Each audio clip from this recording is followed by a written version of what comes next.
Nah, kita lanjut nih ke fase berikutnya berarti kan. Kuliah sudah lulus, sekarang udah jadi apoteker, udah jadi kain. Nah, sepanjang jadi berprofesi, kan saya lihat ada tuh yang namanya upskill. Oh iya. Ya dong. Buat yang Itu belum cerita tahu, beda. itu buat yang belum tahu aja, upskill tuh apa sih? Coba deh, coba tolong kita tampilkan upskill.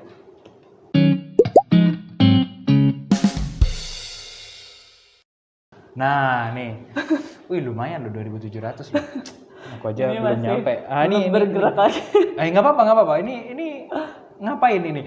Emang kurang sibuk tah? Hah? Udah jadi kain gitu kan, terus bikin beginian. Ini apa? Ini apa ini? Ini bikin setelah tidak menjadi kain. Oh, udah nggak jadi kain. Sudah kembali ke farmasi klinik. Oh, emang apa? Setelah tidak menjadi kain tuh senganggur itu. Oh, bukan nganggur sih lebih tepatnya. Malah makin sibuk kan? Jadi harusnya. waktu itu saya butuh jam terbang dalam komunikasi di public speaking. Oke. Jadi saya masih merasa ini public speaking saya masih kurang baik. Jadi saya butuh jam terbang untuk wadah. Awalnya saya sebelum bikin upskill ini saya bikin di Indonesia MTM untuk pengabdian. Kemudian di follower MTM udah lumayan banyak. Dan waktu itu ada kepentingan dari seorang peserta untuk SKP awalnya di situ. Kemudian dari peserta meminta request bisa tidak ini kegiatan tersebut dijadikan SKP. SKP-nya sudah yang Kemenkes? Enggak, waktu itu masih IAI. Masih IAI. Okay. Terus. Karena requestan itu banyak, akhirnya saya buat upskill ini. Keren loh ya, tinggal pengen karena bikin SKP doang. Targetnya udah di komunitas MTM itu sih awalnya, permintaan teman-teman di komunitas. Oke. Nah, kesulitannya untuk sekarang kan SKP Kemenkes nih. Iya. Makin susah nggak sih dapatkan SKP itu, karena kan selama yang saya tahu juga persyaratannya banyak, satu. Kedua, ada beberapa yang kadang-kadang tuh mintanya, Pak, untuk SKP Kemenkes kan harus 30 hari, 35 hari sebelum hari H. 30 hari. 30 hari kan? Nah, itu memang ya mohon maaf ya Kemenkes, seribet itu kah? Enggak sih, enggak seribet, hanya kan 30 hari itu adalah ke Kemenkesnya. Beberapa lembaga memang tidak tidak semua bisa 30 hari.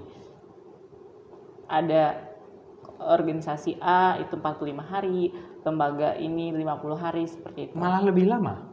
Karena permintaannya makin banyak. Karena yang diurusnya adalah bukan satu lembaga tapi se-Indonesia. Jadi makin panjangnya adalah di review, revisi, audit, dan lain-lain.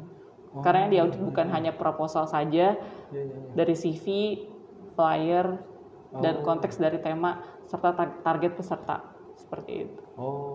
Pantesan kita kerjasama beberapa kali dengan upskill, CV saya dimintain ya. Buat ini ya ternyata ya. Bukan CV aja sih, NIK juga. Berarti data saya sudah tersimpan dong ya. Gawat ini. Ntar bisa buat macam-macam KTP. Nah tadi karena dia sempat ngomong stop dulu, belum ada aktivitas lagi. Berarti nextnya akan ada apa ini? Gebrakan apa yang perlu kita share ke Eskonian? Silahkan join gitu misalkan. Next kita bukan mau coba buat untuk September. Oke, ini bocoran buat Eskonian. Kita mau collab lagi buat September. September awal? September pertengahan. Oke. Itu bisa kita buat hybrid. Nanti kalau misalnya teman-teman yang di sekitar Pekalongan Jawa Tengah, offline-nya di daerah Wonopringgo. Berarti kita akan ada offline-nya ya? Ada offline. Asik. Saya tuh lebih suka offline karena kalau online tuh kadang-kadang di layar aja tidak bisa. Iya, krik-krik itu loh yang nggak bisa itu. Aduh. Hasil akhirnya nanti ketika mereka sudah lulus S1 farmasi dengan segala polemik dan tantangannya gitu. Nanti lulusnya itu apakah yang dari tadi kita bahas, apakah hanya ke rumah sakit atau ada tempat lain ya? Karena mungkin buat orang awam ya selain di rumah sakit ya buka apotek. Ada lagi nggak sih Banyak. tujuannya si anak ini? Banyak. Kalau misalnya untuk lahan pekerjaan di farmasi itu sendiri bukan hanya apotek, rumah sakit. Oke. Ya selain industri farmasi, kosmetik, herbal dan lain-lain,